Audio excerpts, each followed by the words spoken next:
Imagine the frozen expanse of a Michigan winter in all its unforgiving glory, where the wind howls like a pack of wolves across the vast, moody surface of Lake Superior, the largest freshwater lake on Earth. A beast that has claimed more ships and souls than any ocean in folklore. It's 1,952, and 4 rugged lumberjacks, men built like the trees they felled, with shoulders broad from years of labor, and eyes sharp from scanning endless horizons. Step out from their remote timber camp into the swirling fog banks that hug the shoreline, like insidious tendrils of some ancient, sentient mist. Axes slung confidently over their wool-clad shoulders, boots crunching through the crisp, glittering snow that blankets everything in a deceptive hush. They're on a mission to claim one last stand of towering ancient timber before the deep freeze truly sets in, locking the forests in an iron grip of ice and isolation. Laughter rings out, hearty and defiant, echoing off the gnarled pine trunks that stand like silent guardians.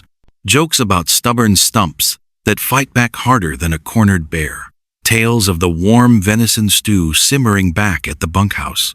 And dreams whispered like prayers of fat paychecks to send home. Cold beers shared with old friends. And long overdue reunions with wives and children waiting in dimly lit kitchens downstate. These are the everyday heroes of the Upper Peninsula. Faces weathered like driftwood, polished by Superior's relentless gales. Hands calloused and scarred, from wrestling with chainsaws and crosscuts. Hearts hardened yet hopeful, in the face of a land that gives little and takes without mercy. But as the fog thickens around them, a veil of white that muffles their voices and erases the path behind, that boisterous laughter begins to fade into uneasy silence. Shouts for each other pierce the gloom, but they return hollow, swallowed whole. No frantic footsteps mar the pristine snowfield ahead. No signs of struggle on the lake's churning, slate-gray shores, battered by waves that could sink a freighter. Nothing at all, save for 4 axes, thrust upright into the snow like makeshift grave markers, or offerings to an unseen force of nature, their razor-sharp blades facing eastward toward the lake's endless expanse, each one etched with hasty, intricate fog-packed symbols.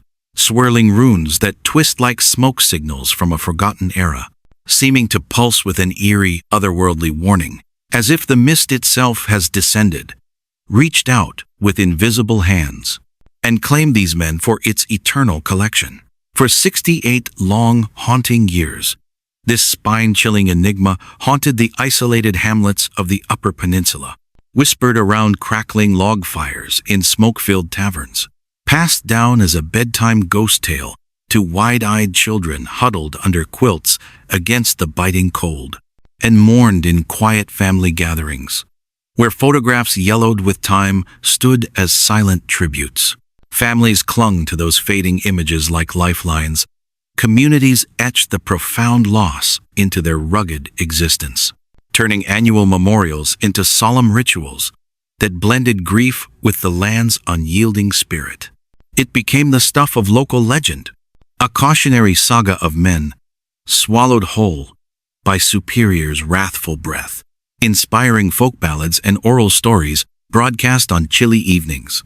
Investigators pored over maps and weather logs. Journalists chased leads that evaporated like morning dew, and the case festered as one of America's most tantalizing cold enigmas, filed away in dusty archives, alongside tales of shipwrecks and miners lost in the earth.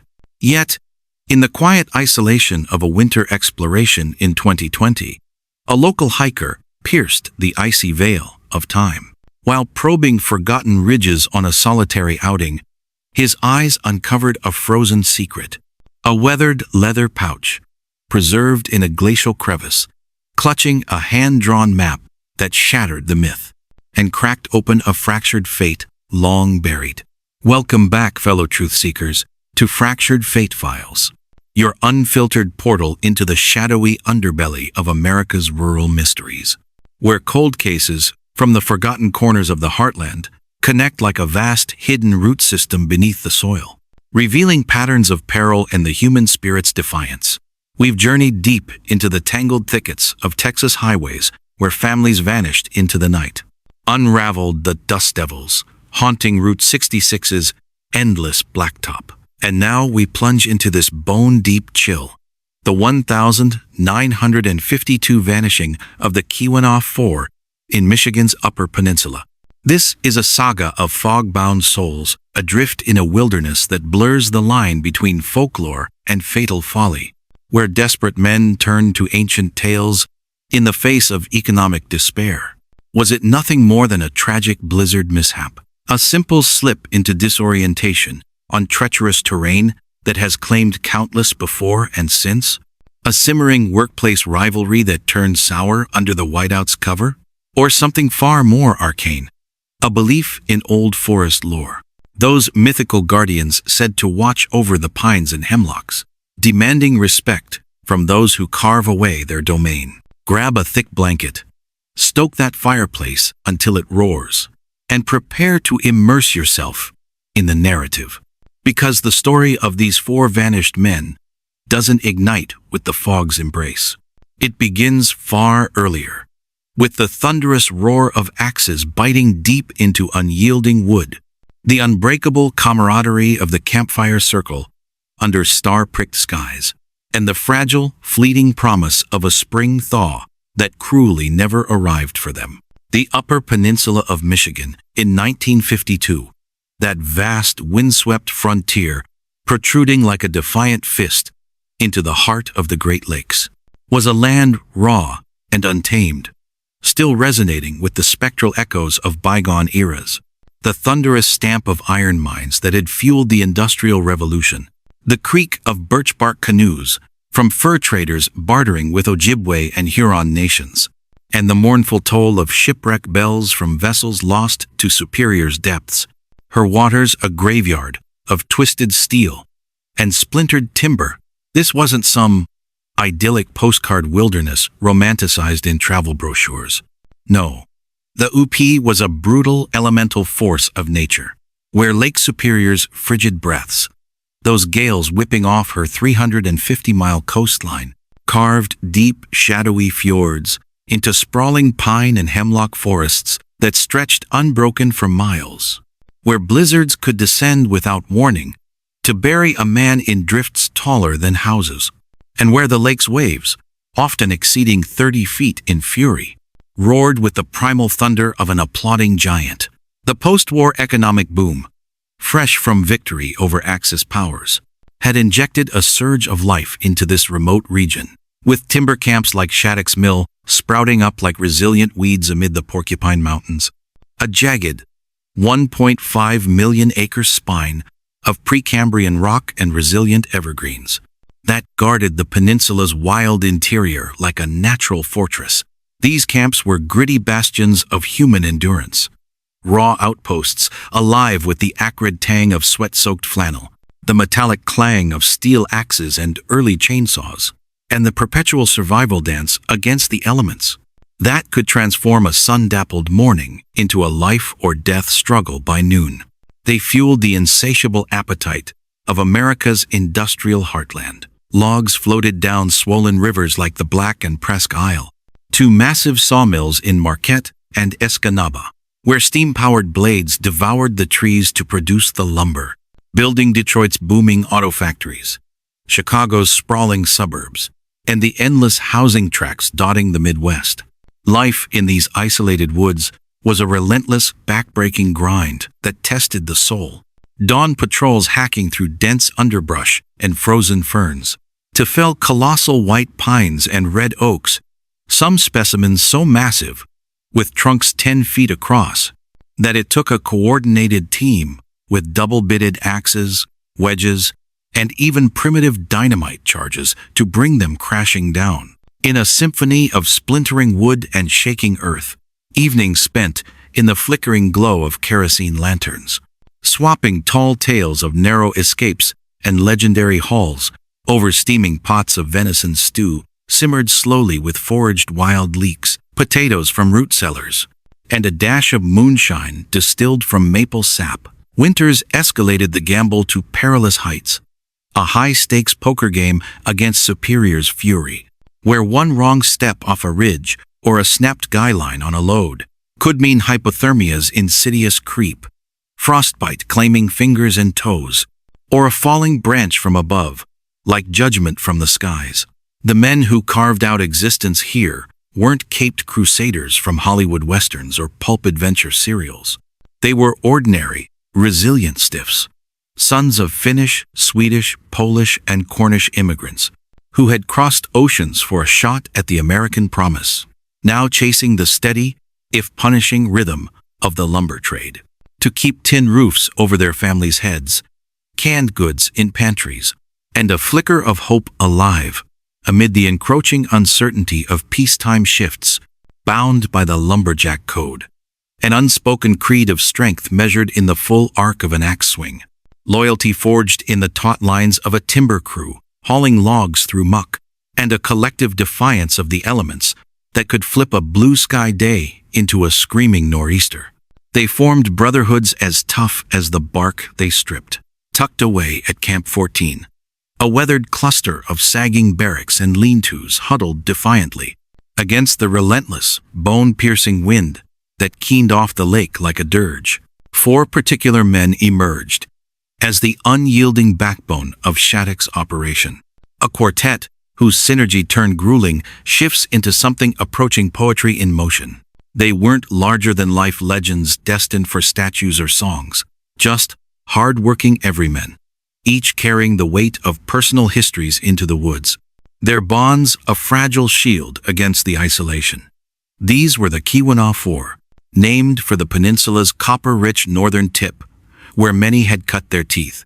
Hank Larson, 42 years old, and the de facto foreman, a towering figure with a salt and pepper beard, framing a face as lined and enduring as old leather, and a deep, resonant laugh that boomed like cracking lake ice across frozen ponds.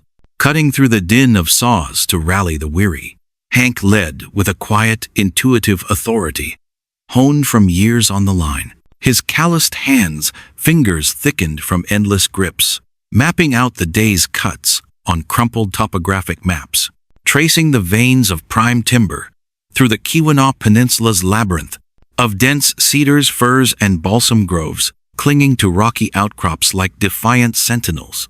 Married to Greta, a sharp-witted schoolteacher in the sleepy town of Ontonagon, who taught third-graders Michigan's glacial history while dreaming of her own escape from the isolation, Hank poured his rugged soul into weekly letters that arrived like precious cargo via irregular mail sleighs, pages brimming with the raw, sincere poetry of frontier dreams, inked in a firm hand. Another season here, my dearest love. Swinging this axe through the heart of these giants under skies as vast as our future. And we'll have scraped enough to buy that little lakeside cabin. No more huddling in these drafty bunks, dodging blizzards that shake the bones. Just you, me, the boys chasing fireflies, and the lake singing us soft lullabies at night. But beneath the painted optimism lurked the heavy, tacit weight of the era's turmoil, the post-war world tilting on its axis, with automotive innovations demanding less wood and more plastic. Mills closing doors across the Northwoods, as synthetic materials rose like a tide. Hank's letters masked the gnawing fears of failing to provide for their 2 young boys. One, a rambunctious 7-year-old, already mimicking his dad's axe swings with a stick in the yard. The other, a lively toddler with Greta's bright eyes. Nights when he lay awake listening to the wind, wondering if the next storm would be financial or literal. Greta's replies, carefully folded and slipped into his bunk like protective talismans amid the musty wool blankets, painted a vivid portrait of unyielding resilience. Her schoolteacher's script, a soothing balm. The frontier forged our parents only to break us? No, Hank. Fog or frost or factory woes, we're made of the same hardy stock. Hold fast. Together we'll weather whatever superior throws, and come home to arms that never let go. Her words were more than ink. They were lifelines, reminding him of the warmth waiting beyond the tree line.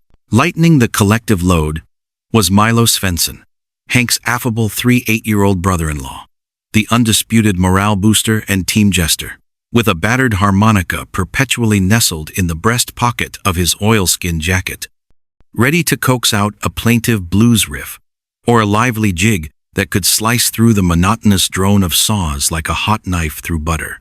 Milo had fled a failing family farm in the fertile but unforgiving plains of the Lower Peninsula, where relentless droughts and mounting debts had choked the life from the soil like weeds overtaking a garden. And he had latched onto the allure of woods life for steady if modest pay and the camaraderie of men who understood the ache of calloused palms.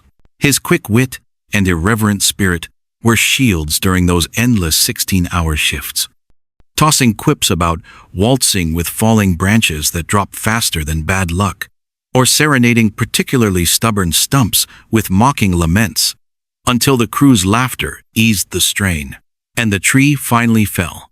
Yet, behind the perpetual grins and harmonica solos, lurked a deeper, more personal ache, a profound loneliness that crept in with the evening cold, amplified by the miles from home.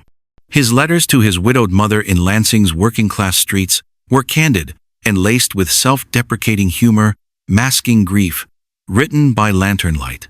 "Ma, these logger brothers up here in the frozen north are closer kin than any blood waiting in the warm house. Hank's like the brother I never had. Pete's energy keeps me young. But the cold bites deeper each winter, right to the soul. Send more of those wool socks you knit. Hank swears I'm tougher than these old pines. But even the mightiest oaks shiver when Superior howls." Pete Kowalski, injecting a spark of youthful vigor into the group at just 25 years old, was the enthusiastic greenhorn straight from the gritty steel mill districts of Hamtramck, where his Polish immigrant parents had toiled in furnaces belching smoke thicker than fog, their thick accents laced with Ellis Island tales and old country lore. Pete idolized the older trio, his innate fiery determination fueled by a lifetime of proving himself in a world that saw immigrants as second class, drove axe swings ringing with precision, felling mature oaks twice his age, in bursts of sweat and flying bark, hacking wood with an implacable rhythm that spoke of wild ambition and a hunger for something purer than urban grind. He had dodged the whispers of Korean conscription drafts and the choking smog of factory life for the crisp, invigorating freedom of the woods, where the air carried the clean scent of pine sap, damp earth, and distant water, rather than coal dust and despair. In hurried, passionate scrawls to his fiancée Anna, a seamstress in Escanaba, with hair like polished copper, and a laugh that lit rooms, Pete poured out his visions of escape. "The UP air is as pure as the fresh snow blanketing everything, darling. No factory fumes burning the eyes, or crowds shoving like cattle in the streets. Hold on just a bit longer. One day soon, I'll bring you north to this wild beauty. Build a sturdy cabin far from the smoke and noise. Just the lake's rhythm and our own patch of green where dreams can take root." Anchoring the whole dynamic with his seasoned presence was Elias Eli Thorne, 50 years in body, but ancient in wisdom. The quiet veteran whose piercing gray eyes carried the accumulated weight of decades on the line, tales of bloody 1,930 seconds labor strikes that had shuttered mills from ocean to ocean, scars crisscrossing his arms and chest from widowmakers' falling branches dropping like cruel dice of fate, and a lifelong intimacy with the land's shifting moods. Eli was a man of few words, preferring the steady company of trees he navigated better than his own fractured reflections in a tin mirror. But when he spoke, his gravelly voice carried the gravity of hard-won experience, often tinged with cryptic insights from his Cornish miner ancestors. His rare letters to a distant sister in the bustling port of Marquette were sparse but poignant, inked in a spindly hand, hinting at deep isolation born of loss. "The trees up here in the Keweenaw whisper old tales to those who listen close, sis. Stories of loggers and miners gone before us. Shadowy bonds forged in the forest heart to keep blades sharp, hauls heavy, and storms at bay. But my crew? Hank with his steady hand, Milo with his tunes, young Pete with his fire. They're my true family now, the only souls who truly grasp the calm, relentless fury of the woods. January 1952 dawned on the peninsula with a deceptive mildness that fooled even the most seasoned old-timers. An early seasonal thaw softening the deep snowpack into treacherous mud, lulling the camp into a rare sense of complacency before the inevitable return to winter's brutal claws. Murmurs circulated in the bunks like pipe smoke tendrils curling from the potbelly stove. Rumors of fog pacts, those strange, enduring Upper tales rooted in the Finnish and Swedish logging heritage, brought by waves of late 19th century immigrants, veiled rituals of mysticism where crews engraved protective runes on their tools, shared a libation of fermented berries to honor the lake and forest guardians in exchange for bountiful harvests and safe returns from the white wilderness. The legend held that these stories warded off blizzards, capable of erasing a man from the face of the earth, parting the fog like a divine curtain to reveal the way home. The Keweenaw Four brushed off the old yarns over steaming tin mugs of black coffee, spiked with a splash of rye. Milo parodying a storyteller's chant to roars of laughter from Pete, Hank shaking his head with an amused grunt, and Eli offering a knowing half-smile, suggesting he'd heard and perhaps seen more than he let on. But beneath the cheerful banter, subtle tensions simmered like a kettle on the fire. Tacit strains from the era's economic undercurrents, paychecks arriving thinner as mill orders dwindled amid national recession fears. Rumors of rival paper mill crews from Wisconsin, encroaching on the UP's prime timber claims, and the ever-present dread of mechanization rendering axemen obsolete. The shortwave radio in the mess hall crackled ominously with weather updates. The announcer's tinny, grave voice. Superior's infamous November Witch, that legendary gale monster capable of whipping waves to 35 feet and winds to 90 miles per hour, rising prematurely, her blasts promising chaos that could overturn sleds and scatter loggers like leaves. That crisp, deceptive morning of January 17, as pale sunlight filtered through a high veil of clouds, the four bundled against the sharpening bite, axes honed to perfection on whetstones the night before. Light packs with thermoses of hot coffee, quarters of tough jerky cured from last fall's deer hunt, and a shared flask of homemade hooch for the inevitable cold creeping up sleeves. And they ventured out for what was billed as a final ridge run, targeting a promising stand of old-growth hemlocks clinging to a steep slope before full freeze made it inaccessible. They advanced with practiced efficiency. Hank paused at his bunk to scribble a quick note for Greta, sealing it with a thumbprint. Clear skies breaking for tomorrow. Love home by week's end, with tall tales and full pockets for the boys. Milo capped the send-off with a jaunty harmonica flourish, the notes lilting and defiant in the chill air like a challenge to the gathering clouds. Pete waved enthusiastically to lingering crewmates by the stove, his youth belying the determination in his stride. Eli nodded solemnly to no one in particular, his axe catching a glint of pale light like a blade forged for fate. It was just another routine plunge into the wild embrace of the woods, unbreakable in their minds, a rhythm as familiar as a heartbeat. They didn't know it would mark their final collective stand, the fogtail on the verge of weaving its inexorable spell. By noon on that fateful January 17, the fog descended without quarter or herald, rolling off Superior's choppy surface like a colossal, living shroud woven from the breath of forgotten storms. Dense and oppressive, it swallowed every ambient sound, every fleeting glimpse of rough bark or skeletal branch, transforming the vast, familiar forest into a suffocating white void and disorienting blank, where north dissolved into nothingness, and the ground could give way to a ravine at any step. The remaining crew at Camp 14 craned necks and ears toward the tree line, anticipating the familiar noon horn blast from the conch Hank carried, a crude but reliable signal that the morning's haul was secured and midday beans and biscuits waited in the cookhouse warmth.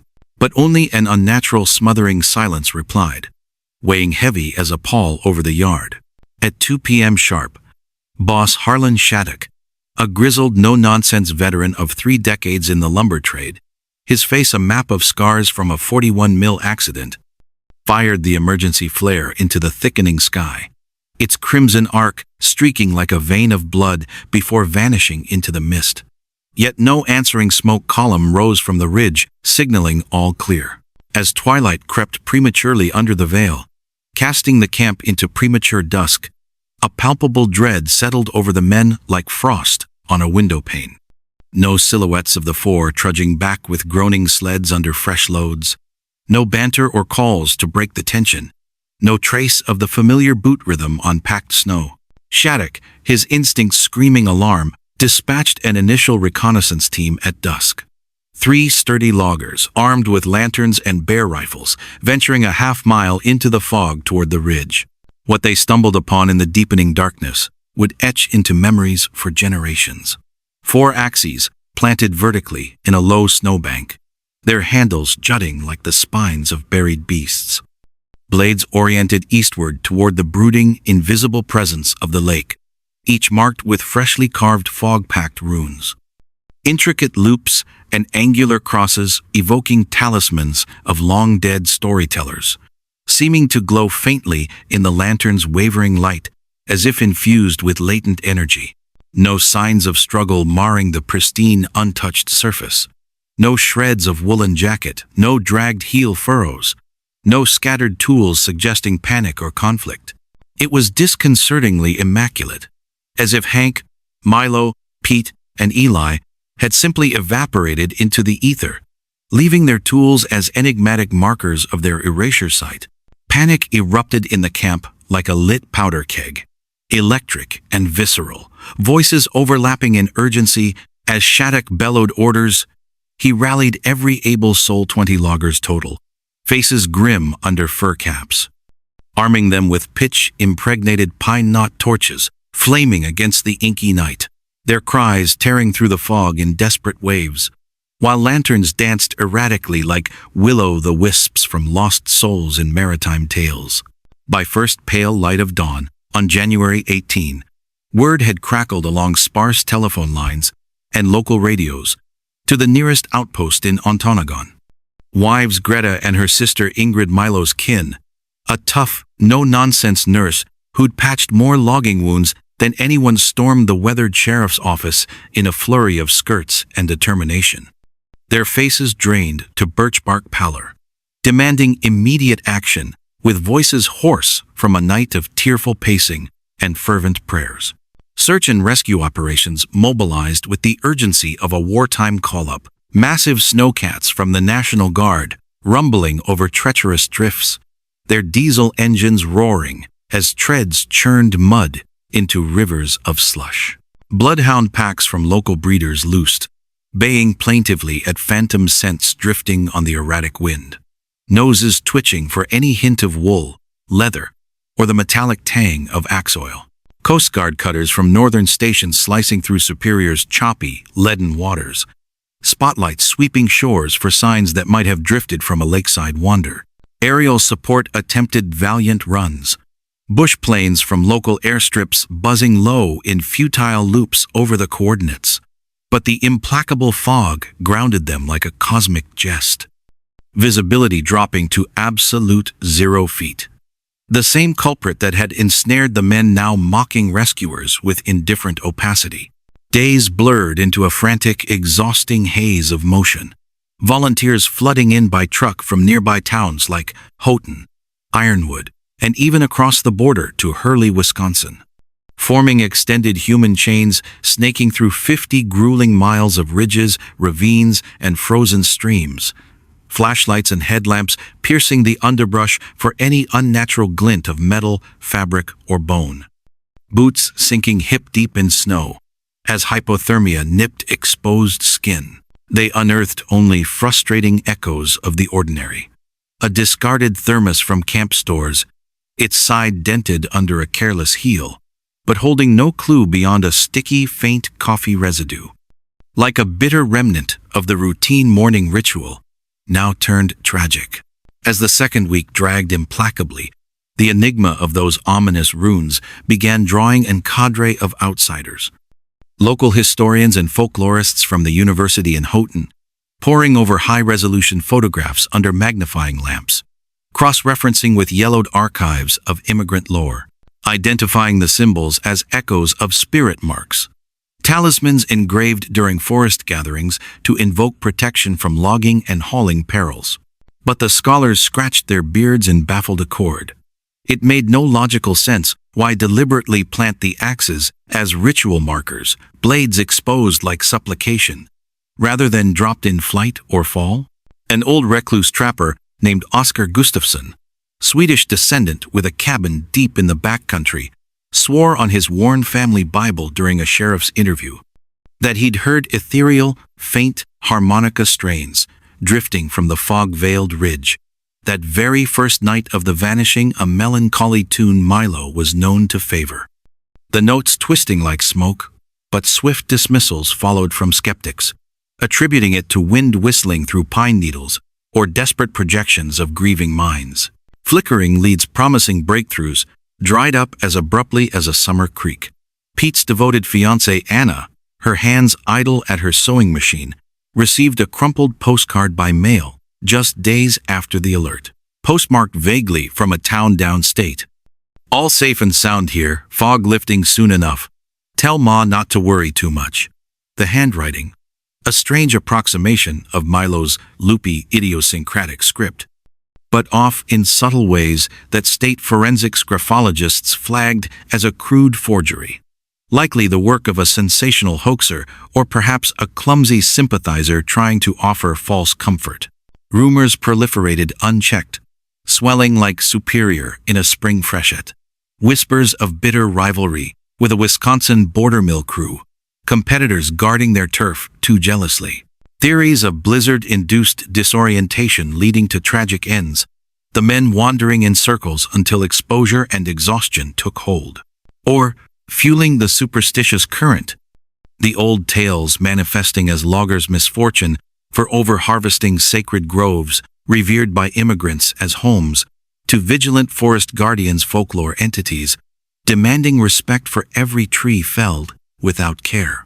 By early March, as exhaustive searches tapered under mounting budgetary strains from already stretched state coffers, and reluctant first thaws turned the landscape into a sodden quagmire, Superior thawed with vengeful roar, her waves crashing higher against rocky shores like swallowing personal evidence lingering in her vast belly, scattering debris from old wrecks but offering no solace to the living. The case was solemnly filed in the Michigan State Police's cold files as presumed lost to the elements.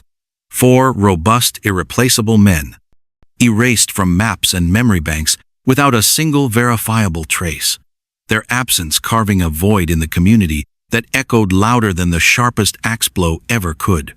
But the wives, those unbowed pillars of calm, fierce strength in a man's world, refused to let the story fade into official obscurity. Greta, her eyes red-rimmed but voice steady, penned a series of desperate, eloquent letters to Midwest newspapers, her words traveling the wires like prayers from a frontier outpost. They're still out there, alive in some forgotten hollow or ridge. Hank's dreams for that lakeside cabin don't perish in the whiteouts. They fight, calling us to keep searching. Eli's sister, frail of frame but steel in spirit, planted a single resilient memorial pine at the overgrown camp's edge, kneeling in the snow to whisper to her young sapling through chattering teeth. The woods keep their sacred tales. Brother, we'll honor yours by never stopping listening to the wind's truth. The fog had stolen them body and soul, but memory, carried by the tenacity of love, refused to yield an inch. 68 years dragged with the inexorable slowness of glacial ice sculpting the landscape. The Keweenaw Four etching indelibly into the Upper Peninsula's cultural DNA. Not as bombastic mythical giants like Paul Bunyan and his Blue Ox Babe, but as poignant, relatable everymen whose tragic vanishing tore the region's identity with threads of deep, persistent loss. Their story retold in haunting folk ballads, scratched on battered six strings at community halls, cautionary yarns spun during long winter evenings at family gatherings around wood stoves, and even amateur theatrical skits performed at county fairs to educate youth on wood's dangers. Shattuck's Mill, once a throbbing hive of activity with the constant whine of saws and thud of boot heels, shuttered its creaking doors for good amid the turbulent 1,970 seconds. In the midst of global energy crises that crippled fuel-dependent logging ops and a rising tide of environmental regulations curbing clear-cuts, its massive band saws falling silent forever under rust and disuse. The once bustling camp barracks rotted into skeletal wood frames, foundations sinking into peaty soil, overgrown with rampant ferns, moss, and wild raspberry brambles encroaching, methodically reclaimed by the very forest they'd helped tame. Ontonagon, that hardy lakeside town of 1,200 souls clustered around a port where freighters once loaded ore and lumber, alchemized the enduring pain into a cherished annual ritual.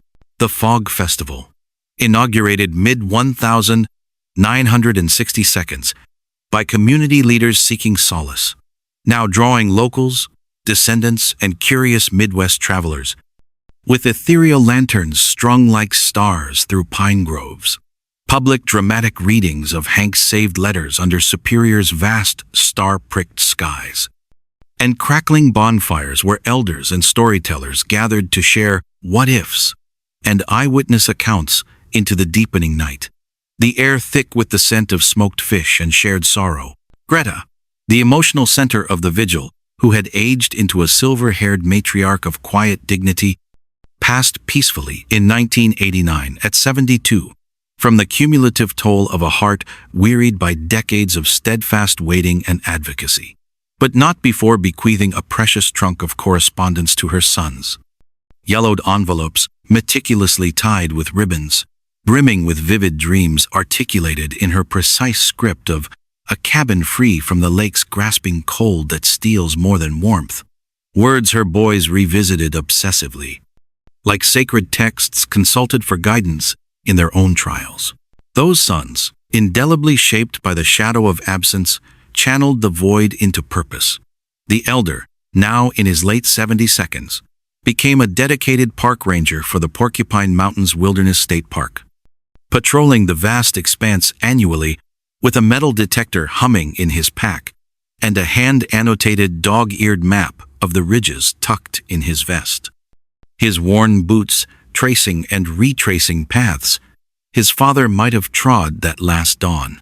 The younger, an introspective soul with a journalist's nose, turned to the pen in 1995, self-publishing a tome on the enigma, weaving hard archaeological facts with oral histories from surviving loggers swearing the old tales held power, speculative essays on that day's weather anomalies, and interviews with meteorologists debating if microclimates amplified the fog mystery.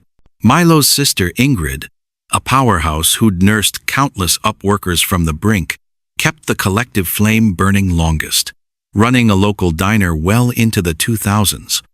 From a clapboard building on Main Street, its knotty pine walls papered floor to ceiling with yellowing "Have you seen?" flyers that faded into spectral outlines under humming lights. Patrons lingering over coffee refills to dissect theories and share family lore snippets like a secular rite of communion. Pete's fiancée Anna, her heart fractured but spirit unbowed, eventually married a good-hearted commercial fisherman who navigated the lake's treacherous waters. Yet she honored her lost love eternally by naming their firstborn after him, instilling in the boy and his siblings a reverence for the runes through simple tactile lessons, carving replicas in the soft lakeshore sand during summer visits, using them as teachable moments on the wood's demand for respect and the folly of ignoring its warnings. Eli's sister, the last tenuous direct link to the vanished quartet, clung to life with tenacious grit until 2005, her frail body finally laid to rest under an old-growth white pine in Marquette Cemetery. Her headstone, a modest slab of local granite, marked with a carefully engraved replica of an axe, crafted by a sympathetic local artisan who knew Eli's kin, symbolizing the enduring labor and mystery that defined their clan. The peninsula itself metamorphosed around this enduring scar. Tourism exploded in the late 20th century with eco-lodges offering guided hikes through haunted ridges, snowmobile trails carving vibrant paths through winter white to draw Midwest adrenaline junkies, and interpretive centers in state parks featuring exhibits on the four with axe replicas and rune-tracing stations for kids. Yet, the intangible shadow of the fog never fully dissipated, lingering like a fractured, poignant reminder of human fragility against nature's ancient, impartial ways. A subtle whisper in the wind reminding every Yooper, from lifelong resident to weekend warrior, that the wild bestows its gifts lavishly, but exacts its toll with calculated interest, and some stories persist eternally. Then, in the quiet isolation of that winter exploration, an unexpected breakthrough, almost serendipitous, pierced the veil of obscurity like a sunbeam through clouds. A local hiker, driven by a fascination for the UP's forgotten frontiers, probed the snow-covered ridges on a solitary outing. While digging under a persistent layer of ice on Ridge 7, that fateful fog-scarred slope where the axes had stood as mute witnesses over 6 decades prior, he unearthed the leather pouch, tough leather from an era's tannery, water-damaged from melt seeps but miraculously intact and unrotted, stamped with faded ink reading Keweenaw Crew 52, in block letters worn by time. His hands trembled uncontrollably as he carried the relic to the sheriff's office, triggering a renewed investigation. Inside the pouch's folds lay an archaeological treasure, a hand-drawn map on fragile parchment-like paper, salvaged from an old ledger, yellowed and creased, like a bygone era's journal, crossed with those same pact runes documented from the axes. The swirling, angular symbols tracing a serpentine path from the disappearance site to a marked spirit hollow, nestled against the lake's jagged shore. Perhaps a secluded clearing for ancient gatherings or a bolt-hole cave. The embedded coordinates aligned with pinpoint precision to the discovery spot. State forensics labs, employing ancient dating and ink analysis, authenticated the materials to early 1952 with trace hemlock pollen, confirming the ridge's flora. Striking by absence, were human remains, no skeletal fragments, no personal artifacts like watches or wallet photos. But the map tantalized with profound implications: a hidden auxiliary camp for old storytelling ceremonies, an aborted escape route scribbled in crisis heat, or even directional markers to guide lost souls home. Word of the find spread through the north, like a depth charge, via community whispers and articles in local papers. Headlines blaring in Midwest newspapers: Frozen Fog Secret Unearthed, after 68 years map points to ancient gathering site. Discussions ignited around campfires and in family meetups, with wild speculations ranging from lost traveler tales to time-honored legends. Descendants of the lost, scattered from Ontonagon to distant retirements, wept openly over family calls and gatherings.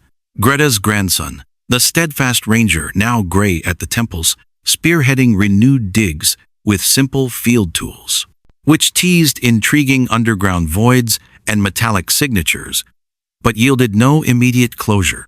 The Michigan State Police, dusting off the case files from climate-controlled vaults, reopened the investigation with forensic vigor, dispatching archivists to examine 1,950 seconds logging Union records.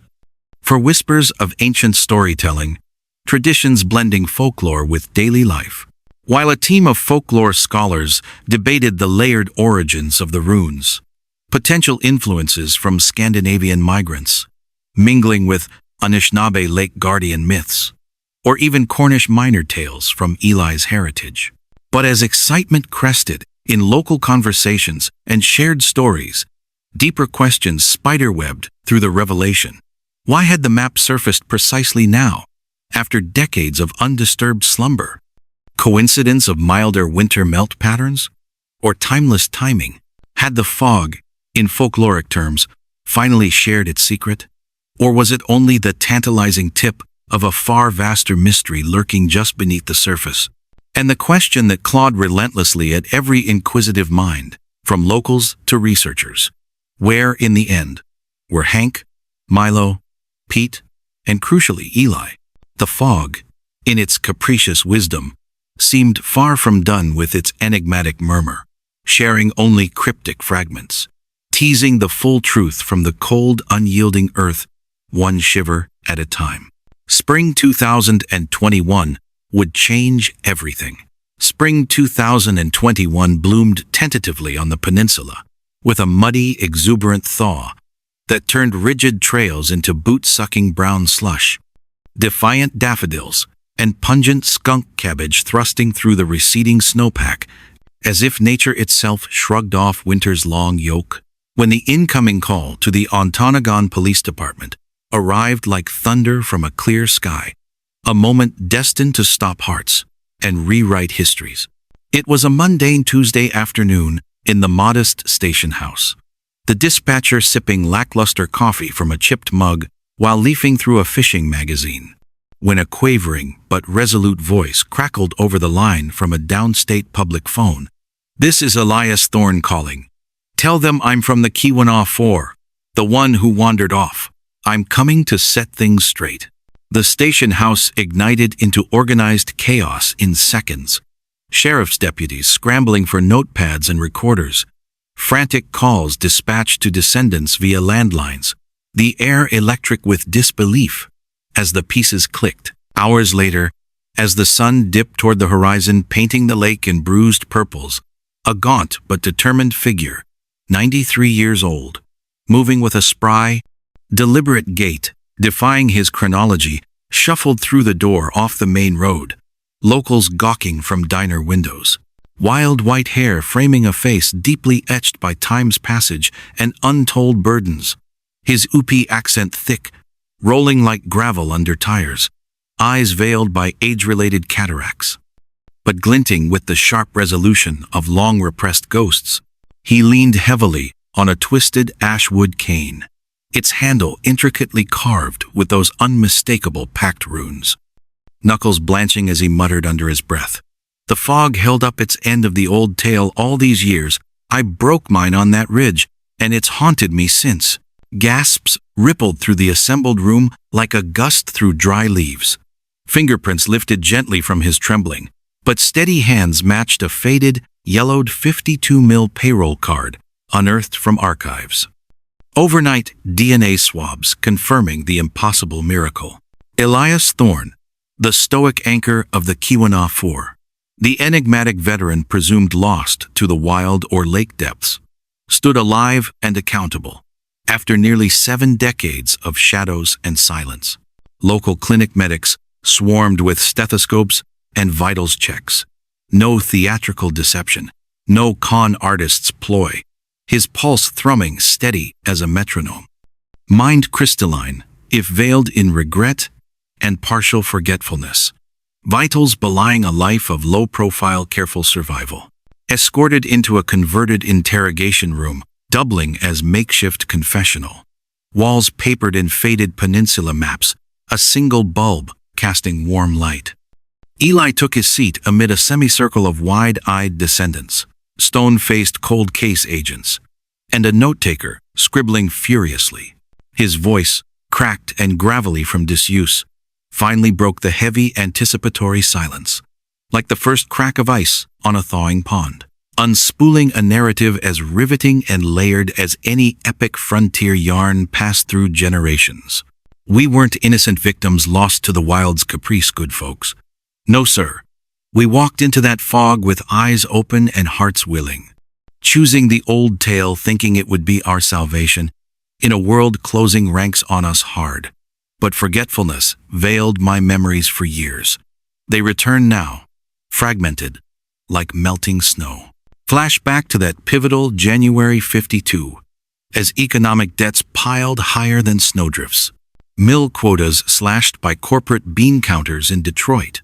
Families at home scraping by on promises thinner than birch bark. When Hank, ever the pragmatic leader with a streak of Swedish folklore from his grandmother, broached the forbidden idea during a clandestine huddle over a hidden ridge fire, flames licking the cold under twilight cover. It was an archaic lumber tale, inherited straight from Eli's grandfather, a hardened Finnish immigrant who'd logged these same unforgiving woods a full century before during the Copper Rush.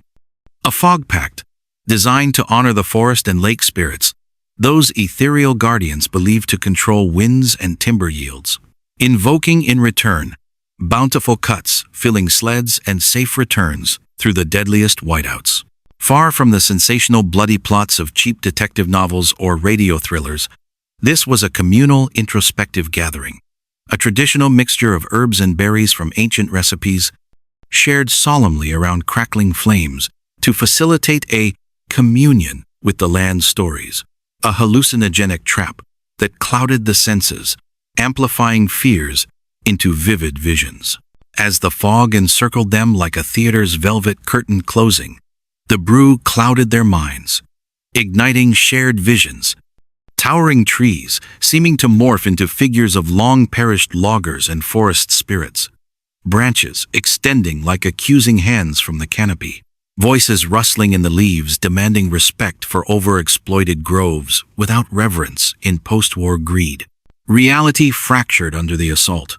Hank, resolute to the last, pressed forward into the enveloping whiteout, convinced it was the path to better fortune. Milo staggering after with a dazed, looping harmonica tune, twisting into dissonance. Pete tumbling wide-eyed and entranced into the vision's embrace. Eli, drawing on his veteran instincts, snapped abruptly from the clouded grip, panic striking like a falling branch. As he grasped the peril, the storytelling gathering spiraling into confusion under the old tale's sway, his memories fading like the fog. He bolted in primal terror, hastily engraving warning runes on the axes they'd abandoned in their dazed states, like a desperate beacon for rescuers, or the tales themselves. Sketching the rudimentary map as a guilty, fragmented roadmap to the spirit hollow, where the visions had lured the others deeper into the mist. Fleeing into a clandestine network of remote trapper cabins and abandoned mine adits scattered across the peninsula's vast backcountry, Eli reinvented himself with forged papers and a string of aliases. Drifting south to low-key jobs in Wisconsin sawmills, Minnesota iron ranges, even a stint as handyman on Iowa farms. Guilt and amnesia manifesting as a perpetual mental fog clouding his days, and fueling nightmares of his brother's cries, forgotten until news of the map stirred them awake. That old brew, it fractured us irreparably, twisting the tales with our deepest inner fears into a sensory trap, or perhaps just amplifying the confusion of men pushed too far. Forgetfulness kept me silent. My memories return now, broken but clear. I left the map buried as a confessional, hoping fate or family would unearth it. But the tale's bond tied my tongue tighter than any iron chain, silencing me through the decades. He had resurfaced now, the discovery stirring dormant memories like fanned embers in dry tinder. Forgive this interminable silence. Kin, it was my self-imposed burden to bear alone, veiled by forgetfulness. Tell Greta's children and grandchildren, I'm sorrier than words can engrave. Her dreams for that cabin endure beyond the fog, cutting deeper than any blade ever swung. Forensics teams descended on the evidence with the zeal of science exploring old lore. Analysis of faint stains on the map, matching native plant residues in the porcupine ecosystem. While rune studies aligned with documented Upper symbols in state archives, yet questions lingered like cracks in flawed crystal. The fates of Hank, Milo, and Pete remained a mystery, perhaps lost in a forgotten crevasse during confused wandering, claimed by Superior's currents in a delirious turn, or even hinted by the map's unfinished lines. Storytelling connections burrowed deeper into the intrigue, whispers evolving into ties to broader 1,950 seconds logging traditions. Fraternal orders in union halls, fusing folklore with daily life. Potential parallels drawn to unexplained vanishings in Maine lumber camps and Minnesota ironwoods, suggesting a web of ancient tales across the Rust Belt. Eli's raw confession, tinged with healed amnesia, touched the community deeply. Seen as a reluctant hero by some for enduring the trial and emerging to speak. Understood by others as a man fleeing in fear for his brothers in their hour of confusion, his memories returned too late. Descendants enveloped the frail elder in cathartic, tear-streaked embraces during heartfelt family reunions staged by the lakeshore, reading aloud passages from Greta's treasured trunk under a starry canopy. Dreams endure the cruel fog's grasp, Hank. They shine brighter, cutting deeper than the longest winter night, prompting the old man to quiet, heaving sobs, releasing decades of pent-up torment and forgetfulness. Elias Thorne passed peacefully just months later in a sunlit care room overlooking Marquette's whispering pines. His final days filled with recorded interviews for local posterity and quiet visits from great-nieces bearing lake perch dinners. The map, now carefully preserved, was shared with the Upper Peninsula Historical Museum, where it draws steady streams of pilgrims, historians, storytellers, and everyday seekers, yearning for tangible answers in its faded lines. It offered no tidy closure, no cinematic reunion with all souls accounted for in a heartfelt embrace, but rather a profound, resonant crack in the enveloping fog, illuminating the dark, desperate undercurrents of lumber life's hidden stories born of economic despair and cultural isolation. Echoing the ritual shadows and fractured loyalties we've illuminated from Texas border hamlets to Route 66's nomadic whispers. The Odyssey of the Keweenaw Four stands as a timeless testament. In the indifferent embrace of the wild, human choices can fracture fates into irreparable shards. Yet truth, much like Superior's persistent fog, eventually lifts in layers, revealing the resilient human core beneath. The enduring legacy of the Keweenaw Four pulses vibrantly in the resilient heartbeat of the Upper Peninsula, seamlessly woven into the tapestry of folk songs, crooned soulfully at harvest festivals and community sing-alongs, etched indelibly into granite memorials lining the misty, winding trails of the Porcupine Mountains, and celebrated as a fractured but profound cautionary tale that the untamed wild demands respect, whether through ancient lore spirits or the simple perils of the human heart, tale or truth alike. Descendants, now a sprawling network from Ontonagon natives to scattered families, safeguard the unearthed map as a revered family heirloom passed through generational hands. With annual vigils on January 17, transforming the ridge into a sea of flickering lanterns. Hundreds strong, voices rising in harmonious song and recitations to honor the unyielding resilience of those touched by the white void that stole their forebears. Eli's improbable late-in-life return, haunted by his lifted amnesia, mends fractures in the family fabric long thought permanent. His twilight years enriched by gatherings where grandchildren and great-grandchildren hung on every halting word of his. From the confusing haze of the old tale and its unintended consequences, turning personal tragedy into an educational legacy. Yet local legends continue to eddy and swirl like unpredictable currents in Superior's vast waters, fueling endless debates around campfires and in family talks. The lore includes whispers of a watchful forest spirit, punishing those who forget the land's balance. A manifestation of Superior's legendary gales, as warned in Anishinaabe tales of lake guardians guiding or misleading the unwary. These are just regional legends to keep the mystery alive, inviting us to ponder the unseen forces shaping America's hidden rural histories. What do you believe really happened in that disorienting whiteout on Ridge 7? Forest folklore spirits, or a simple twist of fate, amplifying human error. Share your boldest thoughts. Let's discuss this tale as a community and peel back more layers together. If this immersive story sent chills straight to your core and left you staring at your own winter window fog, like if it captivated you for more Great Lakes lore steeped in mystery, join us for weekly deep dives into U.S. enigmas that refuse to stay consigned to dusty shelves.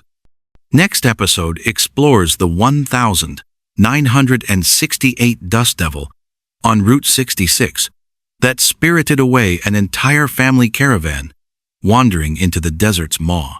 Stay vigilant and curious out there, fellow explorers. The fog of the unknown is always watching, and it holds its stories close, waiting for the right moment to reveal or conceal. Until our next unraveling, keep questioning the whispers in the wind.